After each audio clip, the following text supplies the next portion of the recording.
Hello, my dear lovely students. Myself Sumit Sharma, your science tutor और mentor. अपना first chapter complete होने के बाद में आज अपन विज्ञान में सेकंड चैप्टर स्टार्ट कर रहे हैं, एसिड बेस एंड सॉल्ट, अम्ल सारक एवं लवण। चलिए फिर चैप्टर को स्टार्ट करते हैं। मेरे साथ नोटबुक में हेडिंग लगाएंगे, चैप्टर का नाम लगाएंगे अध्याय 2। फर्स्ट चैप्टर अपन ने 4 वीडियो लेक्चर में कंप्लीट कर लिया है और अब अपन आ चुके हैं अध्याय 2 में, एसिड बेस एंड सॉल्ट। काफी बढ़िया चैप्टर है ये, ठीक है। तो हेडिंग लगाएंगे अम्ल क्षारक एवं लवण, अम्ल क्षारक एवं लवण, acid base and salt, acid base and salt. Chapter को अपन स्टार्ट करेंगे एसिड से। हेडिंग लगाएंगे अम्ल, अम्ल का मतलब है एसिड। होता क्या है देखिएगा, देखो पहले अम्ल की कहानी सुनते हैं। अम्ल को अंग्रेजी में एसिड कहते हैं, ठीक है ना। अब एसिड शब्द की उत्पत्ति कहाँ से हुई? तो एसिड शब्द की उत्पत्ति लैटिन भाषा के शब्द एसिडस से हुई, ठीक है ना। देखना दोबारा से, अम्ल को अंग्रेजी में एसिड कहते हैं। एसिड शब्द की उत्पत्ति लैटिन भाषा के शब्द एसिडस से हुई है, जिसका मतलब क्या निकालते हैं अपन? खट्टा। एक बात तो समझ में आ गई कि अम्ल क्या होता है, स्वाद में खट्टा होता है। पहला पॉइंट क्लियर हो गया, ठीक है। तो इसे अपन नोट कर लेते हैं। एसिड के अंदर एसिड शब्द की उत्पत्ति, एसिड शब्द की उत्पत्ति लैटिन भाषा के शब्द, लैटिन भाषा के शब्द एसिडस से हुई है, एसिडस से हुई है, जिसका अर्थ होता है, जिसका अर्थ होता है खट्टा, जिसका अर्थ होता है खट्टा। अब अपन है ना, अब अपन क्या करेंगे? अम्ल के गुण पढ़ेंगे। अम्ल का थोड़ा सा परिचय ले लिया अपन ने। अब अम्ल के गुण की बात करें, प्रॉपर्टीज की बात करें, तो आप कहेंगे भैया पहली बात तो हमें ये समझ में आ गई कि एसिड स्वाद में क्या है, खट्टे हैं। तो अपन लिख देंगे अम्ल स्वाद में, अम्ल स्वाद में खट्टे होते हैं, ठीक है ना। अम्ल स्वाद में खट्टे होते हैं, पहली बात क्लियर होगी। अब दूसरी बात मैं ये कह रहा हूँ कि अम्ल स्वाद में खट्टे अपन चख के थोड़ी देखेंगे। ऐसे थोड़ी है कि हर एसिड को टेस्ट कर लेंगे, तो ऐसा नहीं होता। क्योंकि कुछ कुछ एसिड क्या है, स्ट्रॉन्ग एसिड है, प्रबल है। जैसे कि हाइड्रोक्लोरिक एसिड का नाम सुना होगा, आमाशय में पाया जाता है, अपने पेट के अंदर होता है। तो उसको टेस्ट करके थोड़ी बताओगे, नहीं बता सकते ना। तो इसके लिए एक लिटमस पत्थर आता है, जिसे अपन क्या कहते हैं, सूचक कहते हैं। वो सूचक का काम करता है। जैसे कि नीले रंग का लिटमस पत्थर है, उसे आप जब अम्ल में डुबोएंगे तो नीला किस में चेंज हो जाएगा? लाल में चेंज हो जाएगा। जब नीला लिटमस पत्थर लाल में बदल जाता है तो हमें पता चल जाता है कि ये क्या है, अम्ल है। तो अपन इसके अंदर एक और लाइन लिखेंगे कि अम्ल नीले लिटमस पत्थर को, अम्ल नीले लिटमस पत्थर को लाल कर देता है, नीले लिटमस पत्थर को लाल कर देते, ठीक है। तीसरा पॉइंट देखें, अम्ल है पानी में घुल जाता है। अम्ल को आप पानी में डालेंगे तो आसानी से घुल जाएगा, मतलब ये विल्ले है। तीसरा पॉइंट अपन लिख सकते हैं कि अम्ल जल में, अम्ल जल में विल्ले होते हैं, अम्ल जल में विल्ले होते हैं। अब एक चीज और सुनिएगा, अपने केमिस्ट्री साइंटिस्ट द्वारा एक बात कही गई है कि जब भी आप अम्ल को, कोई भी एसिड है उसको पानी के अंदर घोलेंगे तो वो हमेशा H+ आयन देता है, हाइड्रोजन आयन देता है। तो ये लाइन भी अपन यहाँ पर लिख देते हैं कि अम्ल जलीय विलयन में, अम्ल जलीय विलयन में, अम्ल जलीय विलयन में H+ आयन देता है, ठीक है ना, हाइड्रोजन आयन देता है, H+ आयन देता है। दोबारा से देखना एक बार, मैंने क्या कहा एसिड क्या है? एसिड शब्द की उत्पत्ति लैटिन भाषा के शब्द एसिडस से हुई है, जिसका मतलब क्या निकालते हैं अपन? खट्टा। गुण की बात करें तो अम्ल स्वाद में खट्टा होता है, नीले लिटमस पत्थर को लाल कर देगा। अम्ल जल में विलय होता है और अम्ल जलीय विलयन में H+ आयन देता है। बोले समझ में आया ना? अब अपन उदाहरण देखें कि प्रकृति में कौन कौन सी चीजों के अंदर अम्ल पाया जा रहा है। ठीक है ना, जैसे बहुत सारी खट्टी चीज है तो उनके अंदर एसिड है, हमें ये तो पता चल गया, चलो हर जो जितनी भी खट्टी चीज है सबके अंदर क्या एसिड है, पर कौन सा एसिड है वो भी तो पता होना चाहिए ना। अलग अलग टाइप्स के एसिड होते हैं, जैसे कि सबसे पहले मैं बात कर रहा हूँ सिरके में, तो आपका सिरका होता है, सिरके में कौन सा होता है? तो सिरके के अंदर एसिटिक एसिड होता है। सिरके के अंदर कौन सा एसिड होता है? एसिटिक एसिड होता है। केमिकल फॉर्मूला देखो, एसिटिक अम्ल का केमिकल फॉर्मूला क्या लिखोगे? CH3COOH। ये एसिटिक एसिड का क्या है? Chemical formula.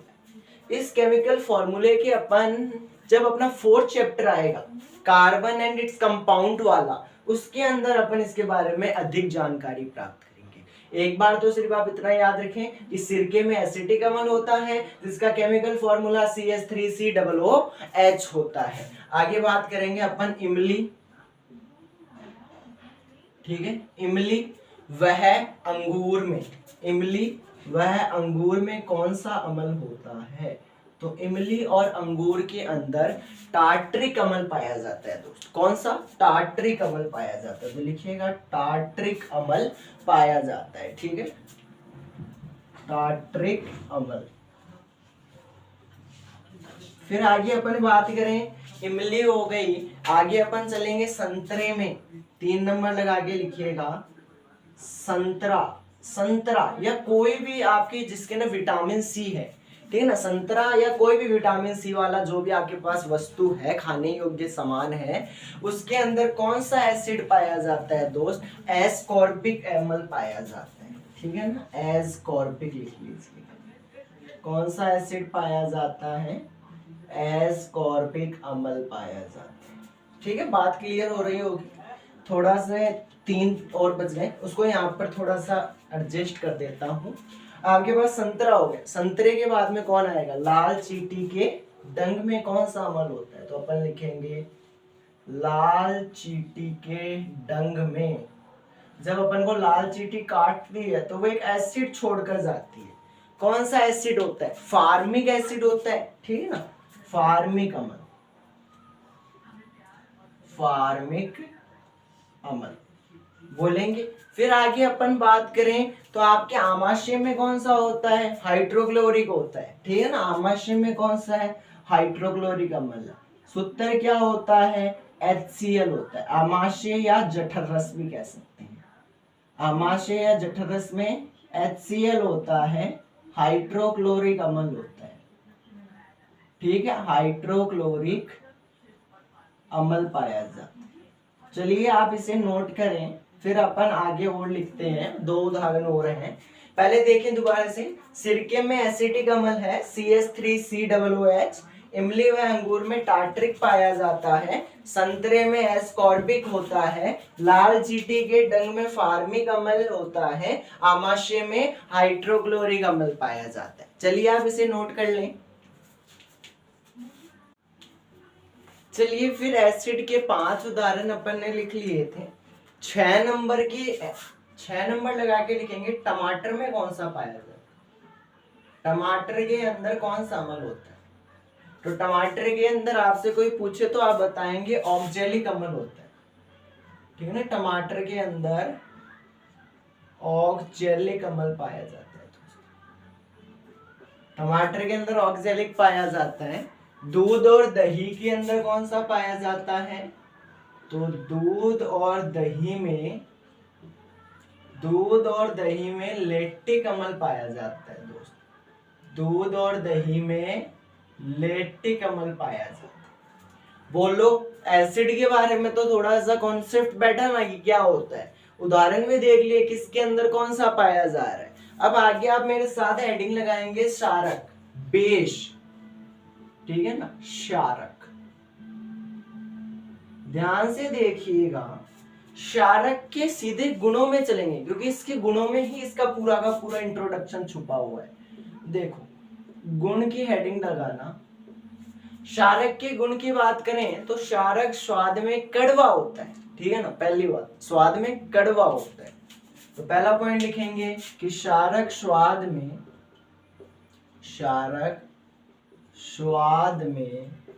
कड़वे होते हैं, कड़वे होते हैं।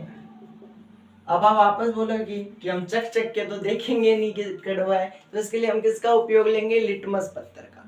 अब देखो, इसके अंदर उसका जो अमल वाला कॉन्सेप्ट है ना, उसको उल्टा कर दो। वो नीले को लाल कर रहा था ना, तो ये लाल को नीला करेगा। तो अपन कहेंगे क्षारक लाल लिटमस पत्थर को, क्षारक लाल लिटमस पत्थर को नीला कर देता है, नीला कर देता है, ठीक है। तीसरा पॉइंट देखो, क्षारक भी बेसिकली क्या होता है? पानी में घुल जाता है, तो अपन लिख देंगे क्षारक जल में विलय होते हैं, क्षारक जल में विलय होते हैं, क्षारक जल में विलय होते हैं। फिर आगे चलें, फोर्थ पॉइंट, जल में विलय है तो ये जलीय विलयन में OH माइनस आयन देगा। ऐसे केमिस्ट्री के वैज्ञानिक का कहना है कि जब भी अपन क्षारक को पानी में घोलेंगे या जलीय विलयन में रखेंगे तो वो OH माइनस आयन देगा। OH माइनस आयन का मतलब क्या? हाइड्रोनियम आयन देगा। तो अपन कहेंगे क्षारक जलीय विलयन में, क्षारक जलीय विलयन में, क्षारक जलीय विलयन में OH माइनस आयन देते हैं, क्षारक जलीय विलयन में OH माइनस आयन देते हैं। पांचवा, क्षारक को जब अपन स्पर्श करते हैं, छूते हैं, तो किस जैसा व्यवहार करता है? साबुन जैसा व्यवहार करता है, मतलब चीकना होता है। तो अपन लिखेंगे क्षारक स्पर्श करने पर, क्षारक स्पर्श करने पर साबुन जैसा व्यवहार दर्शाते हैं, क्षारक स्पर्श करने पर साबुन जैसे व्यवहार दर्शाते हैं, ठीक है, साबुन जैसा व्यवहार दर्शाते हैं।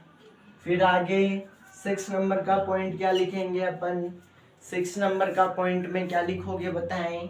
जलीय विलयन हो गया, स्वाद में कड़वा है, OH माइनस आयन दे रहा है, साबुन जैसा होता है। आगे अपन बात करें तो अगर अपन अम्ल के अंदर क्षारक मिला दें तो ये अम्ल की जो प्रबलता है, उसकी जो स्ट्रॉन्गेस्ट एबिलिटी है, उसको उदासीन कर सकता है, ठीक है ना। तो इस पॉइंट को अपन कैसे लिखेंगे कि क्षारक अम्ल को उदासीन कर सकता है, ठीक है, क्षारक अम्ल को उदासीन करने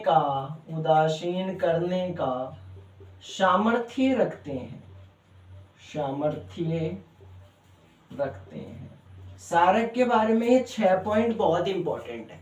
देखिएगा, मैं पहले क्या कह रहा हूं कि क्षारक स्वाद में कड़वे होते हैं, क्षारक लाल लिटमस पत्थर को नीला कर देते हैं, पानी में घुल जाते हैं, क्षारक जलीय विलयन में OH माइनस आयन देते हैं, छूने पर साबुन जैसा व्यवहार दर्शाते हैं, अम्ल को उदासीन करने का सामर्थ्य रखते हैं दोस्त, ठीक है। अब इनके भी उदाहरण अपन लिखने वाले, तो इनके उदाहरणों की तरफ चलें अपन। तो इसके सबसे पहला उदाहरण लिखते हैं सोडियम हाइड्रोक्साइड का, सोडियम हाइड्रोक्साइड। क्या फॉर्मूला होता है सोडियम हाइड्रोक्साइड का? NaOH होता है। फिर आगे बात करेंगे पोटेशियम हाइड्रोक्साइड, ठीक है, potassium hydroxide, potassium hydroxide, chemical formula KOH, ठीक है। सोडियम हाइड्रोक्साइड और पोटेशियम हाइड्रोक्साइड दोनों का उपयोग कहाँ होता है? तो दोनों का उपयोग साबुन बनाने में किया जाता है, ठीक है ना। अपन जो साबुन नहाने की काम में लेते हैं, वो साबुन बनाने में सोडियम हाइड्रोक्साइड या पोटेशियम हाइड्रोक्साइड का उपयोग होता है। ठीक है, आगे अपन बात करेंगे कैल्शियम हाइड्रोक्साइड। 3 नंबर का पॉइंट लगाकर लिखेंगे कैल्शियम हाइड्रो ऑक्साइड। ठीक है, कैल्शियम हाइड्रो ऑक्साइड फॉर्मूला हो जाएगा CaOH का वोल्टवाइज। अगर आपने फर्स्ट चैप्टर को ढंग से पढ़ा है और वीडियो लेक्चर को अच्छे से देखा है तो आप मेरे को बता सकते हैं कैल्शियम हाइड्रो ऑक्साइड क्या होता है? बुझा हुआ चूना होता है। ठीक है ना, बुझा हुआ चूना। ठीक है, कैल्शियम हाइड्रोक्साइड क्लियर हो गया। अब 4 नंबर पर लिखेंगे मैग्नीशियम हाइड्रोक्साइड। 4 नंबर पर लिखेंगे मैग्नीशियम हाइड्रोक्साइड। मैग्नीशियम हाइड्रोक्साइड का केमिकल फॉर्मूला क्या होता है? Na नहीं, मैग्नीशियम आ गया ना, Mg आएगा। मैग्नीशियम हाइड्रोक्साइड का फॉर्मूला होता है MgOH का वोल्टवाइज। अब इसका भी देखो, इसका उपयोग कहाँ होता है। कभी कभार अपने पेट में एसिडिटी की समस्या उत्पन्न होती है तो अपन क्या करते हैं, इनो लेते हैं। इनो क्या होता है? एंटा एसिड का काम करता है, अम्ल को उदासीन करता है ना। तो वो इनो के अंदर क्या होता है? इनो के अंदर मैग्नीशियम हाइड्रोक्साइड होता है। किस काम में आता है ये? एंटा एसिड। ठीक है ना, अम्ल को उदासीन करने के काम में आता है एंटा एसिड। एंटा एसिड के रूप में मैग्नीशियम हाइड्रोक्साइड का उपयोग होता है। दोबारा से देखेंगे, सोडियम हाइड्रोक्साइड का उपयोग और पोटेशियम हाइड्रोक्साइड का उपयोग साबुन बनाने में किया जाता है। कैल्शियम हाइड्रोक्साइड का उपयोग बुझा हुआ चूना। ठीक है, मैग्नीशियम हाइड्रोक्साइड का उपयोग एंटा एसिड के रूप में अपन करते हैं। आप इसे नोट करें, फिर आगे बढ़ेंगे।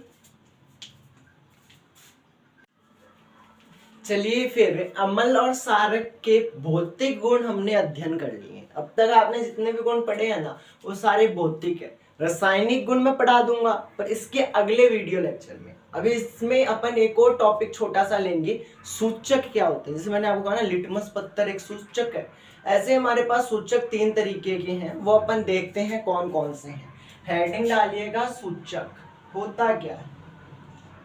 सूचक देखिए, बोर्ड के अंदर बेसिकली सूचक पॉइंट से सवाल आने के चांसेस बहुत कम है, पर अपने एनसीईआरटी में है तो अपन पढ़ लेते हैं। ठीक है ना, स्किप नहीं करते।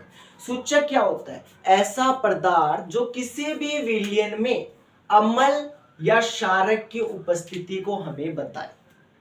ठीक है, चाहे रंग बदलकर, चाहे अपनी गंध बदलकर, वो सूचक है। दोबारा से सुनिएगा, ऐसा पदार्थ जो विलयन में उपस्थित अम्ल व क्षारक की उपस्थिति बताए। कैसे बताएगा? कलर चेंज करके, नहीं तो अपना गंध चेंज करके। बोलो, बात क्लियर है? तो अपन लिखेंगे ऐसे पदार्थ। ठीक है, लिखेंगे ऐसे पदार्थ जो विलयन में, ऐसे पदार्थ जो विलयन में, ऐसे पदार्थ जो विलयन में अम्ल या क्षारक की, अम्ल या क्षारक की, अम्ल या क्षारक की उपस्थिति, अम्ल या क्षारक की उपस्थिति को रंग में परिवर्तन करके, रंग में परिवर्तन द्वारा, रंग में परिवर्तन द्वारा या गंध में परिवर्तन द्वारा, गंध में परिवर्तन द्वारा, ठीक है, द्वारा सूचित करें, सूचित करते हैं, उसे सूचक कहते हैं, उसे सूचक कहते हैं। ऐसे पदार्थ जो अम्ल और क्षारक की क्या बताए? उपस्थिति बताए। कैसे? रंग को चेंज करके, नहीं तो गंध को चेंज करके। तो ऐसे सूचित कराने वाले पदार्थ को अपन क्या कह रहे हैं दोस्त? सूचक कह रहे हैं। तो सूचक के प्रकार का पॉइंट और लगा, सूचक के प्रकार, तो मेरे पास सूचक का सबसे पहला प्रकार है प्राकृतिक सूचक। सबसे पहला सूचक है मेरे पास प्राकृतिक सूचक। नाम से प्रतीत होता है, ऐसा सूचक जो हमें प्रकृति द्वारा प्राप्त होता है। ठीक है ना, ऐसा सूचक जो हमें प्राकृतिक स्रोत द्वारा या प्रकृति द्वारा प्राप्त होता है उसे अपन क्या कह सकते हैं, प्राकृतिक सूचक कह सकते हैं। तो अपन ऐसे कहेंगे, ऐसे सूचक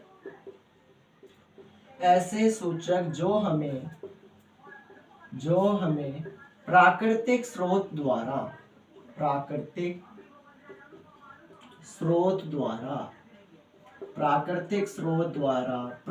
होते हैं उसे प्राकृतिक सूचक कहते हैं। ऐसे सूचक जो हमें प्रकृति स्रोत से प्राप्त होते हैं उसे प्राकृतिक सूचक कहते हैं। दोस्तों बोलो, बात क्लियर है? अब आप बोलेंगे भैया ऐसे कौन कौन से सूचक हैं? तो हल्दी है अपने पास, ठीक है ना, हल्दी भी क्या है, एक तरीके का प्राकृतिक सूचक है। पत्ता गोभी का नाम सुना होगा आपने, तो पत्ता गोभी भी क्या है, एक प्राकृतिक सूचक है, आदि। ठीक है, ये कुछ प्राकृतिक सूचक के नाम मैंने आपको बताए हैं। ठीक है, ये जो मैं अपने नाम लिखे हैं प्राकृतिक सूचक, ऐसा सूचक जो हमें प्राकृतिक स्रोत द्वारा प्राप्त होता है वो प्राकृतिक सूचक है। उदाहरण में आप लिख सकते हैं हल्दी है, पत्ता गोभी है, आदि। आगे अपन देख रहे हैं संश्लेषित सूचक। आगे अपन क्या देख रहे हैं, संश्लेषित सूचक।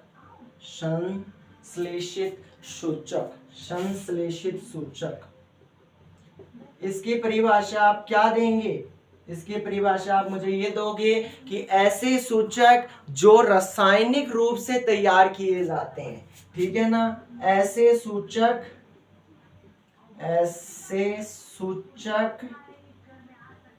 जो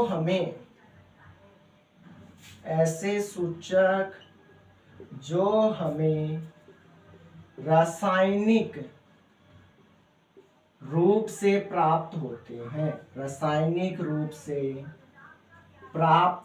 हैं, ऐसे सूचक जो हमें रासायनिक रूप से प्राप्त होते हैं उसे संश्लेषित सूचक कहते हैं। इसे मानव निर्मित सूचक भी कह सकते हो, कृत्रिम सूचक भी कह सकते हैं। ठीक है, परिभाषा आप चाहे ऐसे लिख दो कि ऐसा सूचक जो मानव निर्मित है उसे संश्लेषित कहते हैं। ऐसा सूचक जो हमने केमिकल द्वारा प्राप्त किया है वो कौन सा सूचक है, संश्लेषित। उदाहरण लिखिएगा मेथिल ऑरेंज। क्या लिखोगे,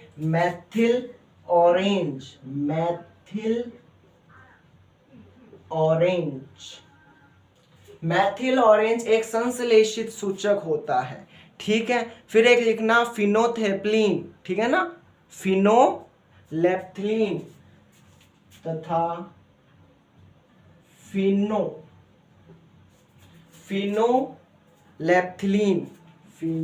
अरे ऐसे नहीं आएगा, एक बार चेक करता हूं बुक के अंदर। हाँ, फिनोलेप्थिलीन। ठीक है ना, ये भी एक संश्लेषित सूचक है। दो ही हैं, आपको नाम याद रखने पड़ेंगे, आगे आदि लगा दीजिए, आपका काम बन जाएगा। दोबारा से देखिए, अपन ने सूचक के बारे में चर्चा करी। तो सूचक क्या था, ऐसा पदार्थ जो किसी भी विलयन में अम्ल या क्षारक की उपस्थिति को दर्शाए, चाहे अपना रंग चेंज करके या चाहे अपना टेस्ट नहीं, गंध चेंज करके। ठीक है, फिर आगे अपन बात करेंगे कि क्या सूचक के प्रकार। प्राकृतिक सूचक ऐसा सूचक जो हमें प्राकृतिक स्रोत द्वारा प्राप्त होता है वो क्या है, प्राकृतिक सूचक है। उदाहरण आप बोल सकते हैं हल्दी, पत्ता गोभी। संश्लेषित मतलब ऐसा सूचक जो रासायनिक रूप से प्राप्त होता है, केमिकल द्वारा बना हुआ है, वो कौन सा सूचक होता है, संश्लेषित। उदाहरण में लिख सकते हैं मेथिल ऑरेंज। ठीक है, आप इसे नोट करें। एक और टाइप रह गया सूचक का, वो है गंधीय सूचक। उसको और देखते हैं, नोट कीजिएगा।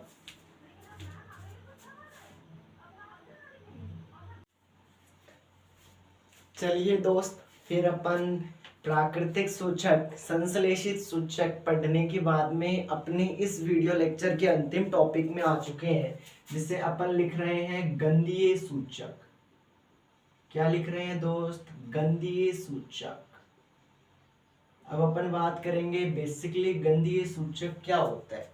ठीक है ना। गंधीय सूचक है क्या? ऐसा पदार्थ जिसकी गंध अम्ल या क्षारक, ध्यान से सुनना, ऐसा सूचक या ऐसा पदार्थ जिसकी गंध अम्लीय या क्षारीय माध्यम के अनुसार बदल जाती है, वो क्या है? गंधीय सूचक। ऐसा पदार्थ जो अपनी गंध को अम्ल या क्षारक माध्यम के अनुसार बदल लेता है, मीन्स वो गंधीय सूचक है। तो अपन लिखेंगे ऐसा सूचक,